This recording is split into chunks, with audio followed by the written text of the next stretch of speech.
15.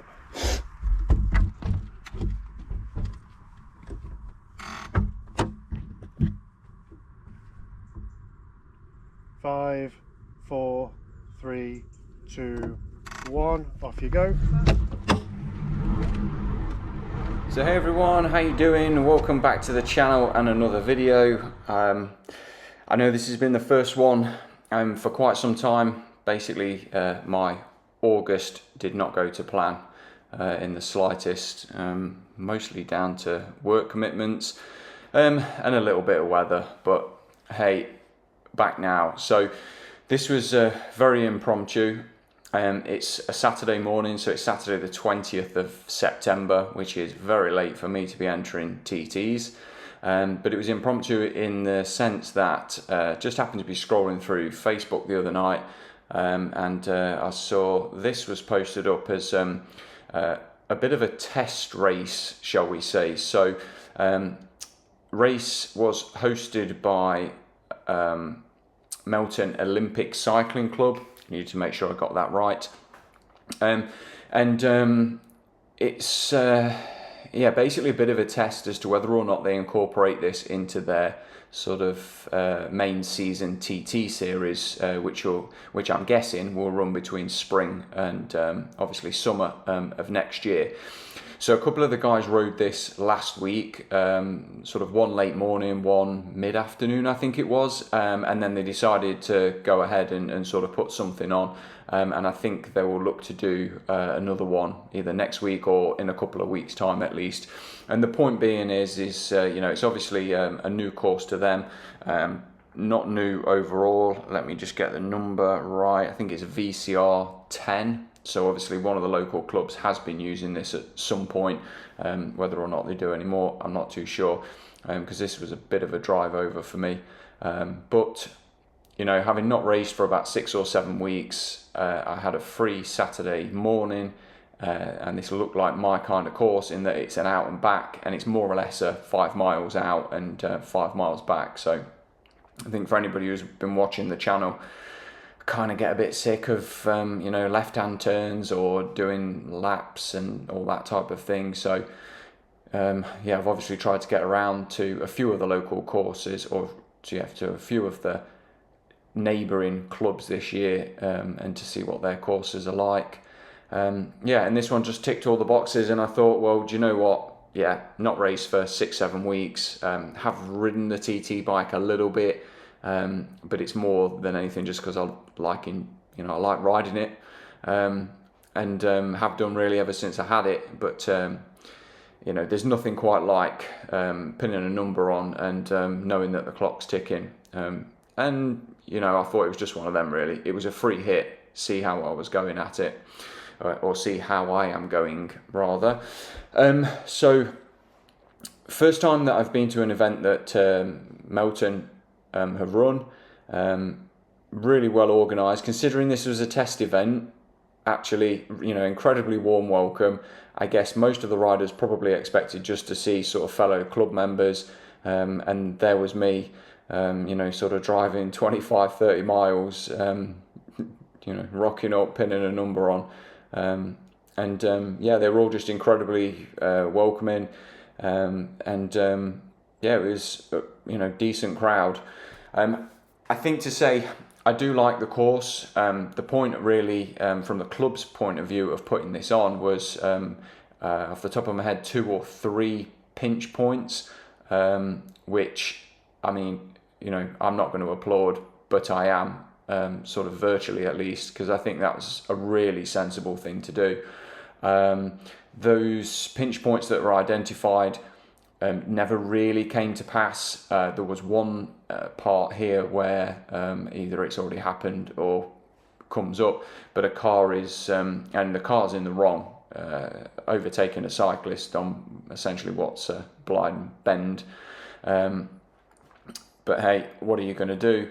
And then otherwise, near a garden centre and the turn back point, I think, were the sort of 2 main concerns, shall we say. But otherwise, it probably isn't going to come through from the map in the top right hand corner. Although this looks fairly straight, as you'll be seeing from the footage, there are actually a number of quite tight S-bends. Some where you're sort of building up a bit of speed, some not so much. And I suppose another thing that the club wanted to sort of get a view of was what's the reality of those sort of S-bends really, other than those couple of potential pinch points that they'd already picked up. So apart from one motorist, I mean the road was there it is. So yeah, the road was generally quite quiet. I would say, particularly for a Saturday morning, where people are potentially heading out to the garden centre, maybe heading to the local shops. There were signs out to say that there was a cycling event on, but yeah, do you know what? Generally, I have to say, compared to some of the courses that I've ridden this year, that have been early evening. Well, they've all been early evening. I would say that this the traffic on this course was definitely lighter than anything that I've done midweek. Sort of that hour, 90 minutes immediately after what you would deem to be rush hour, so to speak. So I like the course. The road surface was actually really good. If you consider, where this is, pretty rural. Some would argue very rural. And fairly open. Obviously there's leaves on the hedgerows at the moment, so the road's pretty sheltered, but I can imagine that during the winter this road is going to be pretty exposed, and so is susceptible to things like potholes, a lot of rain, etc, etc. But actually, surface was pretty decent. There was a section that had been resurfaced, which is where I am now, a little bit draggy, but compared to some of the bodge jobs that I've been unlucky, shall we say, to experience this year, it was all right. Not this sort of patchwork quilt anyway, at least. So all round, actually had a very good time. So club was well organised, considering this was a test event. Bravo, spot on. The members who were there, of which I think there was 8, possibly 9. All really, really welcoming. Some of the clubs where I've turned up this year,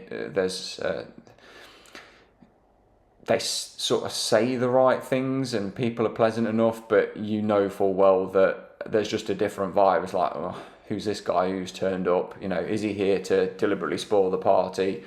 No, I'm just trying to find courses that are a bit fun, and at the same time, if I can post these videos up and it helps as a bit of a route recce, because last night what I was doing was basically sitting on Google, on Street View and Google Maps, and basically just scrolling my way along this. And for anybody who's done that, you'll know that the road always looks about 2/3 as wide as to what it actually is. So that was another reason really for wanting to do it. So club good, club members good. Actually, I rode fairly well on the day, considering, like I said, there isn't really anything like actually pinning a number on and the clock ticking. Yes, I've done a few sort of, what you would class as training efforts over the last 6-7 weeks. But you know what, the minute it starts getting tough, what am I training for? Nothing. So you can quite easily just back off and, rein it in from a sort of VOT to, more of a tempo. The only other thing that I've got over the next, or coming up in the next couple of weeks, is the Culver Wheelers charity Banter TT, which is about 4 miles. It's basically a sprint effort down to a roundabout and then come back. I'm not going to do fancy dress or anything. I'm just going to go for it and probably use it as a bit of a farewell to the TT bike for the year, I think. Before a couple of weeks off, and then it's going to be those long, slow, steady rides outside, bit of headspace, bit of scenery, and then after Christmas start picking up the indoor TT plan exactly the same as I did, and basically hope that the weather is as good next season and work is a little more forgiving. because yeah, very annoying. I missed you know, 2 of the courses that I really like. But what can you do? Pays the bills. Unless, of course, those lottery numbers come in. And then, yeah, I'll be a full-time professional amateur. Work that one out. I think that's the dream, isn't it, everyone? Right, so last thing to say is, because I'm an idiot and because this was pretty impromptu, I am missing about the last 2 minutes of the course. So to put that into perspective, just as we come up to the turnaround point in a minute or so, yeah, 2 minutes. So I did 22:11 on this course. The start finish slightly modified over the Strava segment. So if you look for the VCR10 as it is, yeah, this particular race. And what Melton are planning on doing is modifying the start and end position. The start, I think, will probably stay as it is from where we left now, because it's just outside of the village. But the return will probably go a little bit further toward the village, and therefore a little bit closer to where the start position is. But of course, I'm telling you all this, and I've just told you I'm an idiot, and so basically I ran out of memory card space. Because I decided I was going to do this race sort of yesterday afternoon, early evening, and then realised that I needed to charge my camera, which I did. So spot on, up to 100%. Didn't put either a new memory card in or format the one that was in. So do you know what? I think I did pretty well, really, to get within 2 minutes of the end. So, otherwise, I hope you like the footage. Thought I'd better upload something because, yeah, channel's been quiet really since I did the couple of videos on the Trinity disc. Still carrying on with all my helmet shenanigans. So for the last month, give or take, I've been riding the Specialized S-Works TT5, which I really like. Visibility is good.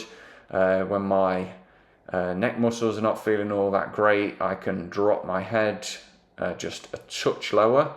Having said all this, next time this course is on, if it's dry and I'm going to ride it, then I'm going to give the gyro arrowhead 2 another shot, and yeah, see how that goes. Yeah, I'm just waffling now. Right, okay, let's wrap this one up. Trek checkpoint stuff coming, bike's been in bits, done some maintenance, definitely one for another video. If you like the footage, please do give me a big thumbs up, subscribe if you would like to see more, and thank you very much for watching.